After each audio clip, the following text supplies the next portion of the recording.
네, 이제 10월부터는 야고보서 강해를 시작하려고 합니다. 제가 야고보서의 말씀을 설교하려는 이유가 있습니다. 야고보서의 주제가 올해 우리 교회 표와 관련이 있기 때문입니다.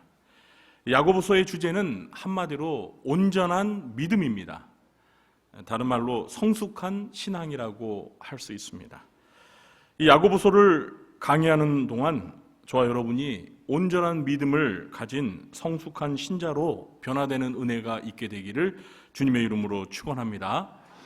오늘은 야고보서와 만나는 첫 번째 시간이니까 먼저 야고보서에 관한 기본적인 정보를 몇 가지만 간단히 살펴보고 오늘 주제의 설교를 듣도록 하겠습니다. 먼저 이 야고보서를 누가 썼는지 야고보서의 저자부터 알아보겠습니다. 야고보서의 저자는 야고보입니다. 1장 1절을 보시면 야고보는 자신을 하나님과 주 예수 그리스도의 종이라고 소개하고 있습니다. 자, 그럼 이 야고보는 과연 누구일까요? 기독교의 오랜 전승에 따르면 이 야고보서의 저자는 예수님의 친동생 야고보로 알려져 있습니다. 마가복음 6장 3절에 보면 예수님 외에 마리아가 낳은 4명의 아들들 이름이 나옵니다. 야고보, 요셉, 유다, 시몬.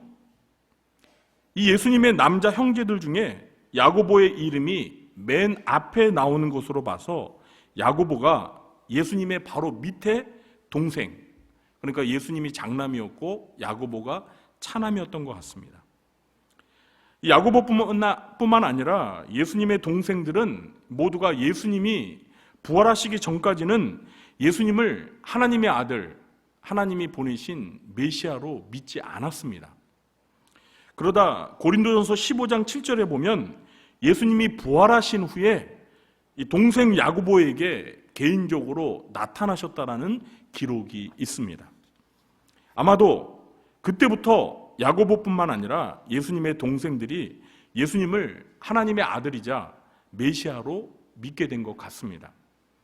그 후에 야고보는 사도 베드로보다 더 영향력 있는 초대 예루살렘 교회의 지도자가 되어서 예루살렘 교회를 이끌었던 것을 사도행전을 통해서 확인할 수 있습니다. 이 예수님의 친형제인 야고보가 바로 이 야고보서의 저자입니다. 다음으로 야고보서는 누구에게 쓴 서신인지 이 야고보서의 수신자에 대해서 알아보겠습니다. 1장 1절에 보면 하나님과 주 예수 그리스도의 종 야고보는 흩어져 있는 12지파에게 문안하노라 기록하고 있습니다. 야고보서의 수신자는 흩어져 있는 12지파입니다. 12지파는 유대인들을 가리키는 것입니다. 유대인들은 야곱의 12아들, 그러니까 12지파의 후손으로 이루어진 민족입니다. 그러나 이 야고보서에서 말하는 12지파는 유대인 전체를 가리키는 것이 아니라 유대인들 중에서 예수님을 믿는 유대인 크리스찬, 유대인 그리스도인들을 가리키는 것입니다. 사도행전 8장 1절을 보면 스데반이 순교를 당한 후에 이 예루살렘 교회에 대대적인 박해가 있었습니다. 그래서 사도들을 제외하고 예루살렘 교회 성도들이 모두 흩어지게 되었습니다. 제가 사도행전 8장 1절을 읽어볼게요. 사울은 그가 죽임을 당함을 마땅히 여기더라. 그날에 예루살렘에 있는 교회에 큰 박해가 있어 사도 외에는 다 유대와 사마리아 모든 땅으로 흩어지니라. 그래서 도처에 흩어져 있는 유대인 그리스도인들에게 쓴 편지가 바로 야고보서입니다. 자, 그럼 야고보가 이 흩어져 있는 유대인 크리스찬들에게 야고보서를 써 보낸 이유가 무엇일까요? 야고보서를 기록한 목적에 대해서 살펴보겠습니다. 야고보서는 당시 이 로마 제국 전역에 흩어져 사는 유대인 그리스도인들이 직면한 3가지 신앙의 위기 상황을 염두에 두고 기록되었습니다. 첫 번째는 박해와 고난으로 인해 신앙의 근간이 흔들리는 위기가 있었습니다. 그러니까 유대인 크리스찬들에게 그들이 예수 그리스도를 믿는다는 이유로 인해서 온갖 박해와 고난이 있었다라는 거예요. 그래서 그들의 그 믿음의 뿌리가 흔들리고 있었다라는 거예요. 두 번째는 이방 땅에 살면서 세속적인 문화와 가치관의 도전으로 인해 세속화의 위기에 직면해 있었습니다.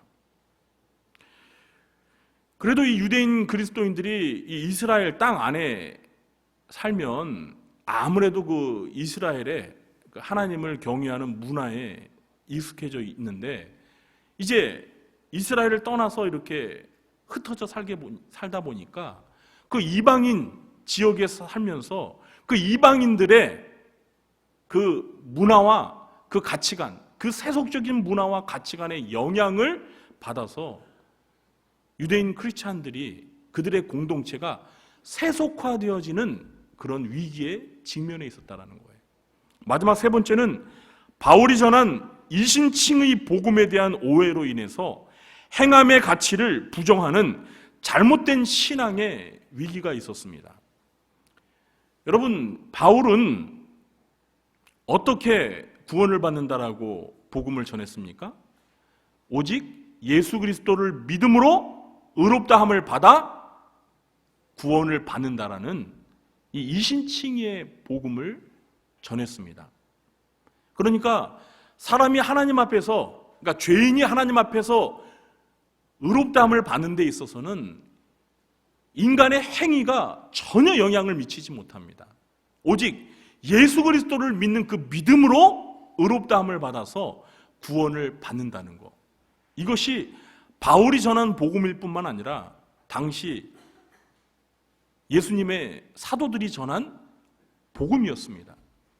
그런데 당시에 이 유대인 그리스도인들이 이 바울이 전한 복음을 오해해서, 구원을 받는 데 있어서는, 하나님 앞에 의롭다함을 받는 데 있어서는 행위는 아무런 영향을 끼치지 않고 오직 믿음만 있으면 되니까, 이제 예수님을 믿는 믿음만 가지고 살면 되니까 이 인간의 행위, 이 선행, 이런 행함은 필요가 없다, 이런 잘못된 생각을 갖게 된 거예요.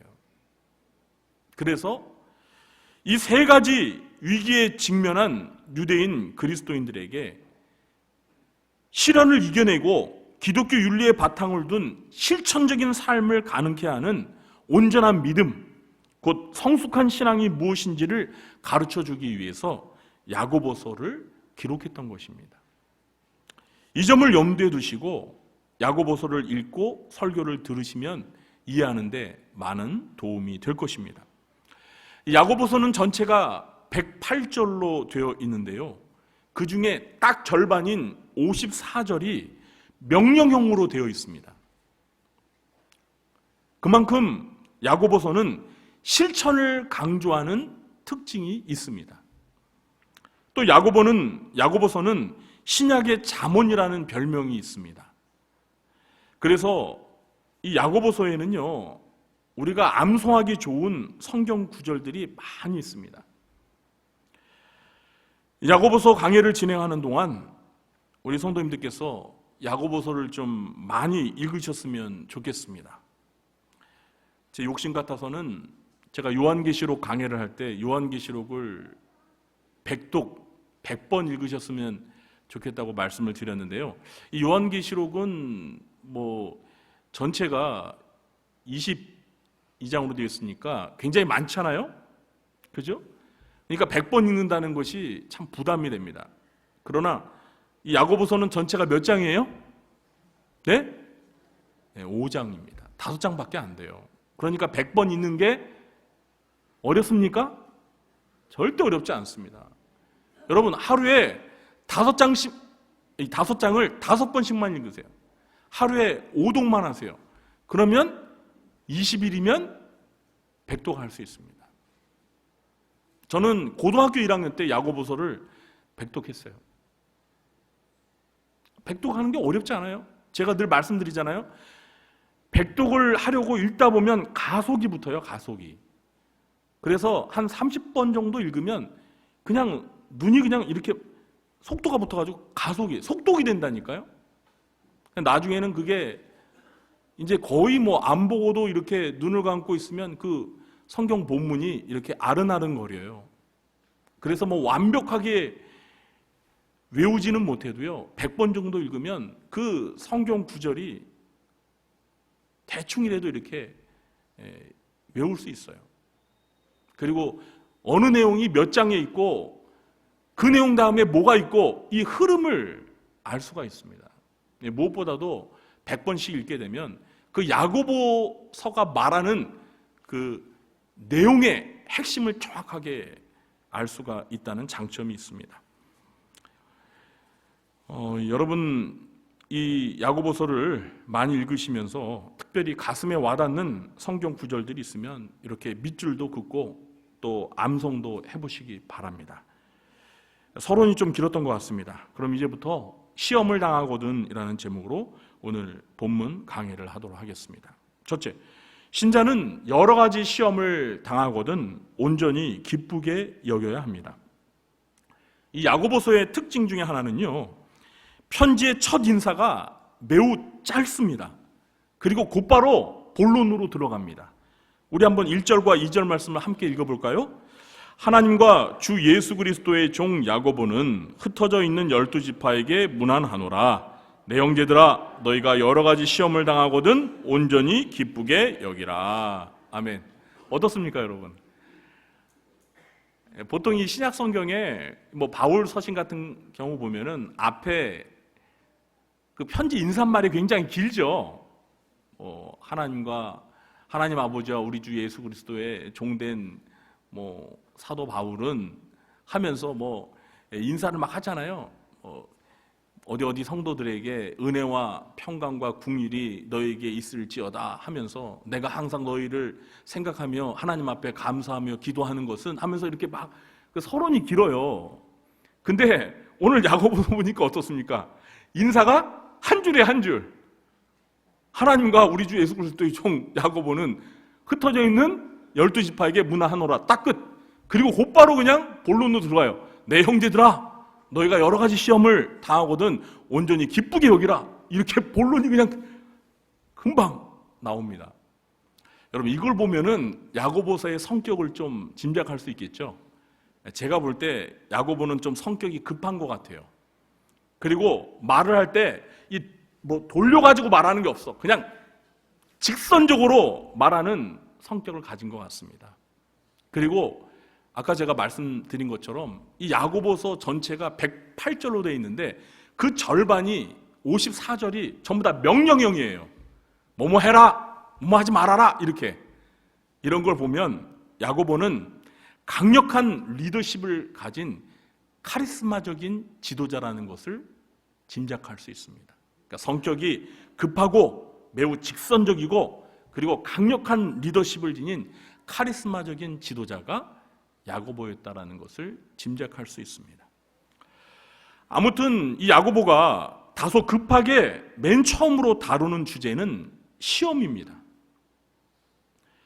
야고보가 시험의 문제를 가장 먼저 다루는 것은 당시에 흩어져 있는 유대인 그리스도인들에게 이것이 가장 위협적인 문제였기 때문일 것입니다.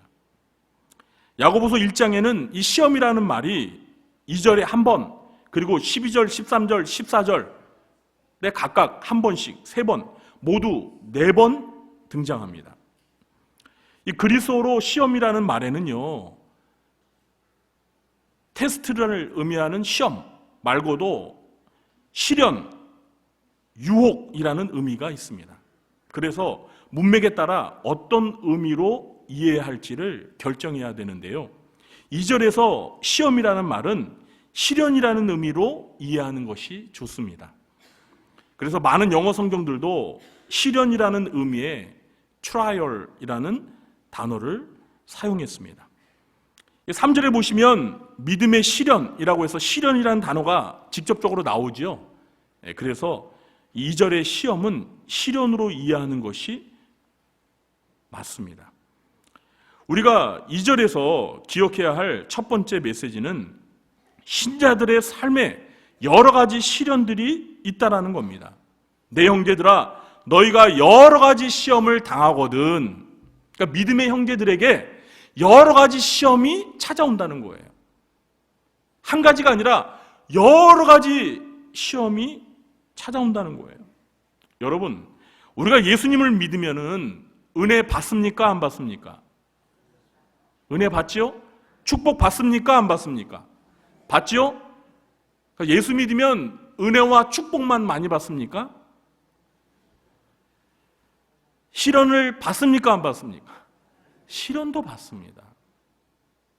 우리가 예수님을 믿으면 은혜와 축복만 받는 것이 아니라 고난과 시련도 받는다는 거예요. 이걸 기억해야 합니다.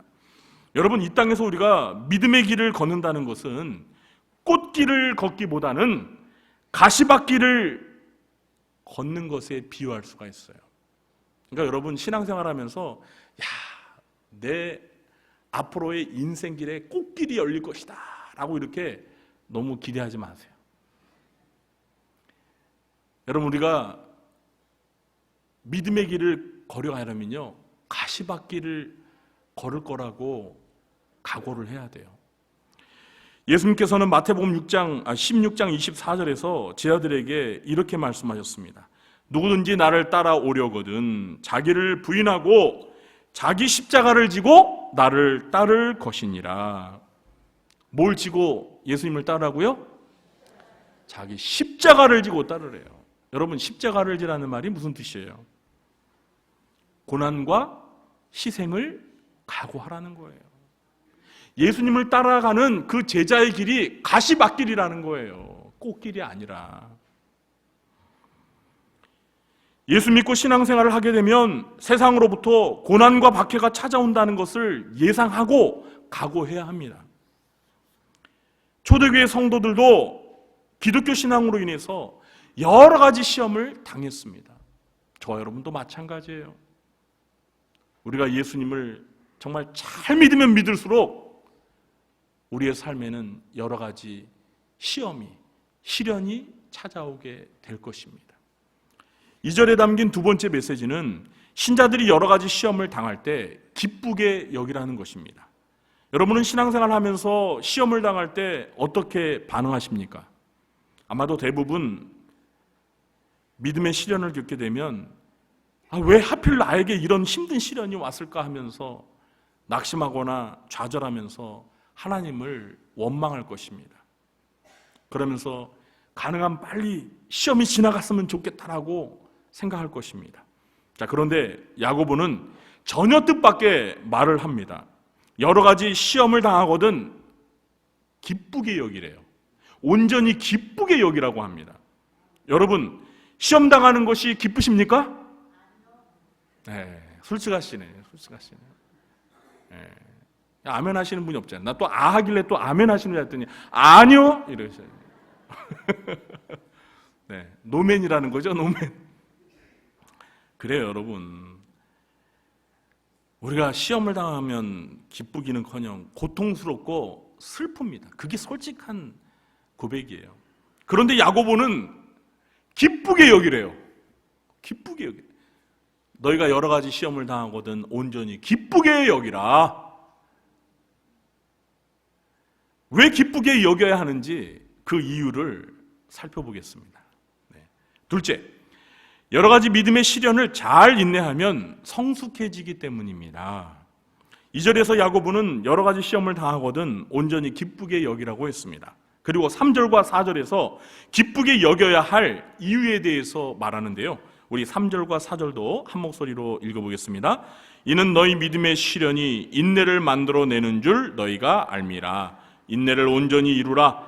이는 너희로 온전하고 구비하여 조금도 부족함이 없게 하려 함이라. 아멘. 자, 야고보가 말하는 여러 가지 시험 당하는 것을 기쁘게 여겨야 할 이유는 두 가지로 나눠서 말할 수 있습니다. 첫 번째 이유는 믿음의 시련이 뭘 만들어낸다고요? 인내를 만들어내기 때문입니다. 그렇습니다. 여러 가지 믿음의 시련을 겪다 보면 이제 웬만한 시련은 참고 견딜 수 있는 인내심이 길러집니다. 한마디로 시험을 참고 견딜 수 있는 내공이 쌓인다라는 것입니다. 그만큼 강해진다는 것이죠. 온실 속에서 자란 꽃과 같이 인생의 어려움을 겪어보지 못한 사람과 거친 들에서 자란 야생화처럼 산전, 수전, 공중전까지 다 겪어본 사람 중에 누가 더 인내심이 강할까요? 네? 당연히 후자죠. 바로 이것이 믿음의 시련이 가져다주는 유익입니다. 두 번째 이유는 인내를 온전히 이루면 온전하고 구비하여 조금도 부족함이 없는 사람이 되기 때문입니다. 여러분, 이제 갓 신앙생활을 시작한 초신자와 오랜 세월 동안 신앙생활을 하면서 여러 가지 믿음의 시련을 겪어본 신자와 누가 더 성숙한 신자일까요? 이것도 당연히 후자입니다.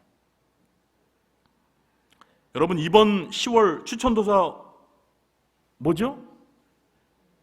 네? 교회 오빠 이관희 집사입니다. 한 10일 전에 금요심야 기도회 때 이 책 제목과 똑같은 다큐멘터리를 우리가 함께 보았습니다. 교회 오빠 이관희 집사는 대학을 나와 연구소에서 핸드폰을 연구하는 연구원이었습니다. 그의 아내 오은주 집사는 대학에서 피아노를 전공하고 중학교에서 음악을 가르치는 교사였습니다. 남편은 연구소의 연구원, 아내는 중학교의 음악교사. 어떻습니까? 이 정도면 뭐 남부럽지 않죠? 신앙생활을 착실하게 잘하던 이 부부가 첫 딸을 낳고 한 달 정도 지났을 때 갑자기 이 부부에게 여러 가지 시험이 파도처럼 잇따라 찾아오기 시작했습니다.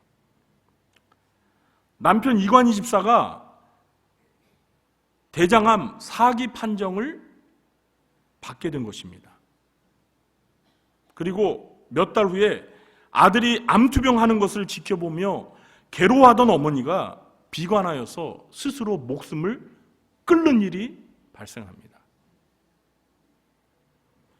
시험은 이곳으로 끝나지 않았습니다.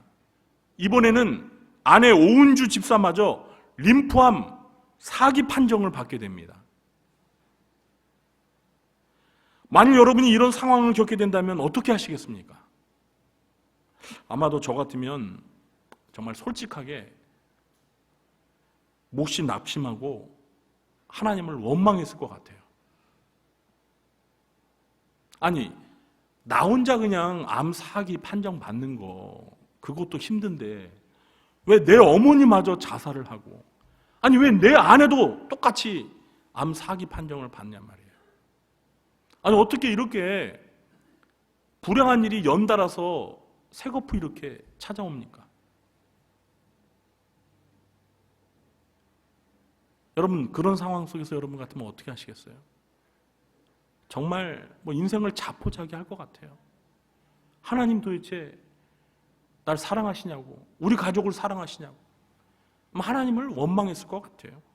그러나 놀랍게도 이 부부는 자신들의 삶에 찾아온 이 고난의 시험을 잘 인내하며 도리어 그 고난 속에 숨겨진 하나님의 축복을 기대하면서 하나님을 찬양하고 감사하며 더 온전하고 성숙한 신앙인으로 변화되어 갔습니다.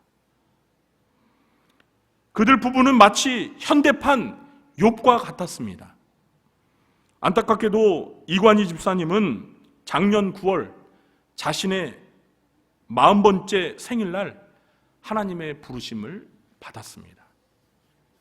그러나 그가 고난의 시련 속에서 보여준 신앙인으로서의 말과 행동은 야고보가 말한 믿음의 시련을 잘 인내하면 온전하고 구비하여 조금도 부족함이 없는 성숙한 사람이 된다는 진리를 생생하게 보여주기에 충분했습니다.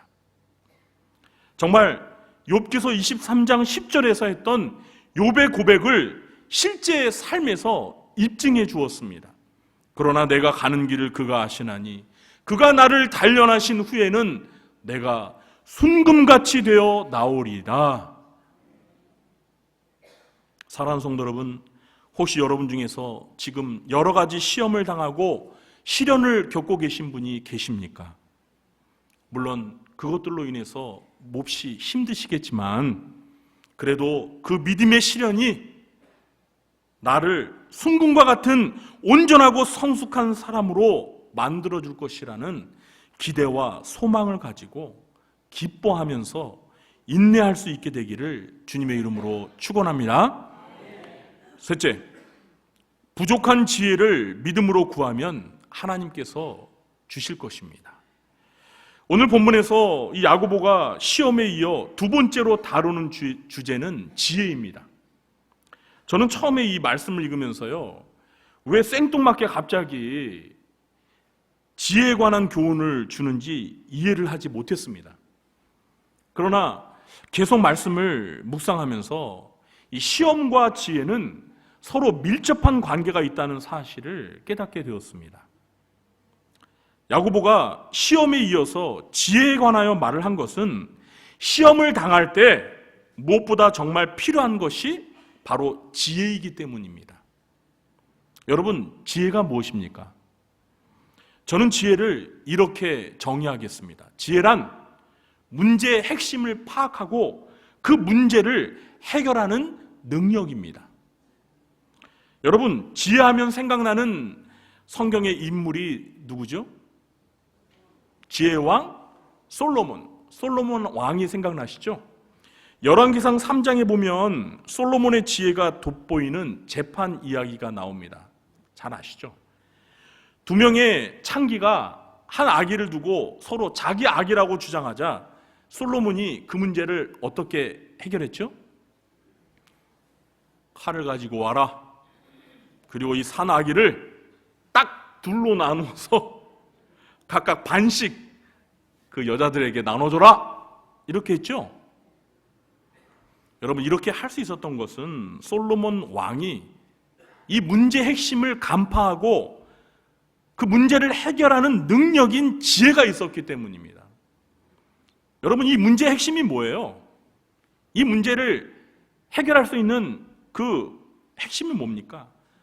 진짜 아기의 엄마는 아기를 너무나 사랑하기 때문에 절대 아기를 죽이려 하지 않고 살릴 것이다. 이게 문제를 푸는 실마리, 해결. 그래서 정말 그렇게 죽이라고 하니까 진짜 엄마가 안 된다고, 아기를 죽이지 말고 그냥 살려서 저 여자한테 주라고. 그 여자가 그 아기의 진짜 엄마예요. 여러분, 바로 이게 지혜입니다. 이게 지혜예요. 우리가 여러 가지 믿음의 시련을 겪게 될 때 참고 인내하는 것도 중요하지만 더 나아가 그 믿음의 시련을 어떻게 극복하고 해결해야 하는지 아는 지혜가 필요하다는 거예요. 그러나 이런 지혜를 태어날 때부터 가지고 있는 사람은 많지 않습니다. 우리는 누구나 이런 지혜가 절대로 부족합니다. 그래서 야고보는 어떻게 하라고 권면하고 있죠? 우리 5절 말씀 함께 읽어볼까요? 너희 중에 누구든지 지혜가 부족하거든 모든 사람에게 후히 주시고 꾸짖지 아니하시는 하나님께 구하라. 그리하면 주시리라. 아멘. 누구든지 지혜가 부족하거든 어떻게 하라고요? 하나님께 구하라고 하고 있습니다. 그러면 어떻게 하신대요? 하나님이 주신대요. 자, 그런데 저는요, 야고보가 이렇게 그 지혜가 부족하면 하나님께 구하라, 이 말보다도 저에게 은혜가 되는 것은 이 지혜를 구할 때 주시는 하나님이 어떤 하나님인지 야고보가 설명하고 있는 이 하나님에 대한 이 표현이 너무나 은혜가 돼요. 여러분, 지혜를 주시는 하나님이 어떤 하나님이에요? 모든 사람에게 호의 주시고 꾸짖지 아니하시는 하나님이래요. 여러분, 이 사실을 믿으십니까? 우리가 믿는 하나님이 이런 하나님이에요. 그러니까 솔로몬에게만 지혜를 주시는 하나님이 아니라 모든 사람에게 후히 주시고 꾸짖지 아니하시는 하나님이라는 거예요. 여러분, 우리가 믿는 하나님이 이런 하나님이라면 여러분은 그 하나님께 지혜를 구하시겠습니까? 안 구하시겠습니까? 당장 구하고 싶죠? 구하세요. 지금 당장. 하나님, 저에게 지혜가 너무 부족해요. 하나님, 저에게 지혜를 주세요. 그런데 여러분, 야고보는 하나님께 지혜를 구할 때 주의할 점이 한 가지 있다고 말합니다. 그것이 무엇이죠? 6절에 보니까 오직 믿음으로 구하고 조금도 의심하지 말라고 합니다. 하나님께 구할 때 오직 믿음으로 구하고 조금도 의심하지 말래요. 그러면서 의심하는 자는 마치 바람에 밀려 요동하는 바다 물결 같으니 이런 사람은 무엇이든지 주께 얻기를 생각하지 말라. 두 마음을 품어 모든 일에 정함이 없는 자라고 충고하고 있습니다. 그러니까 의심하는 사람은 바람에 밀려 요동하는 바닷물결 같이 이리 갔다 저리 갔다 두 마음을 품어서 딱 마음을 정해고 심지가 굳지 못하고 그렇게 요동하는 바닷물결처럼 그렇게 의심하는 사람은 하나님 앞에 얻기를 기대하지 말라고 이렇게 말하고 있습니다. 야고보의 말을 종합해서 정리하면 하나님께 지혜를 받는 사람은 조금도 의심하지 않고 믿음으로 구하는 사람이라는 것입니다. 사랑하는 성도 여러분, 저 여러분에게 여러 가지 시험을 극복할 수 있는 지혜가 필요하십니까? 그러면 하나님을 의심하지 말고 오직 믿음으로 지혜를 구하시기 바랍니다. 그러면 꾸짖지 않고 후히 주시는 하나님께서 반드시 여러분이 구하는 지혜를 주실 줄로 믿으시기 바랍니다. 그래서 하나님이 주신 지혜로 인생에서 겪는 여러 가지 시험의 문제들을 지혜롭게 극복하며 해결하는 여러분 되시길 주님의 이름으로 축원합니다. 이제 말씀을 맺겠습니다. 야고보는 오늘 본문에서 우리들에게 여러 가지 시험을 당하거든 온전히 기쁘게 여기라고 합니다. 그 이유는 믿음의 시련이 인내를 만들어내고 그 인내가 결국엔 우리를 온전하고 구비하여 조금도 부족함이 없는 성숙한 사람이 되게 하기 때문입니다. 또한 여러 가지 시험을 당할 때 지혜가 부족한 사람은 모든 사람에게 후히 주시고 꾸짖지 아니하시는 하나님께 의심하지 말고 오직 믿음으로 구하면 주실 것이라고 말씀하고 있습니다. 우리 성도님들은 오늘 야고보의 권면을 마음에 잘 새기셔서 우리의 삶에 찾아오는 여러 가지 시험을 잘 인내하면서 하나님이 주신 지혜로 시험을 잘 극복하여 온전하고 성숙한 신자로 변화된 삶을 살게 되시길 주님의 이름으로 축원합니다. 기도하겠습니다.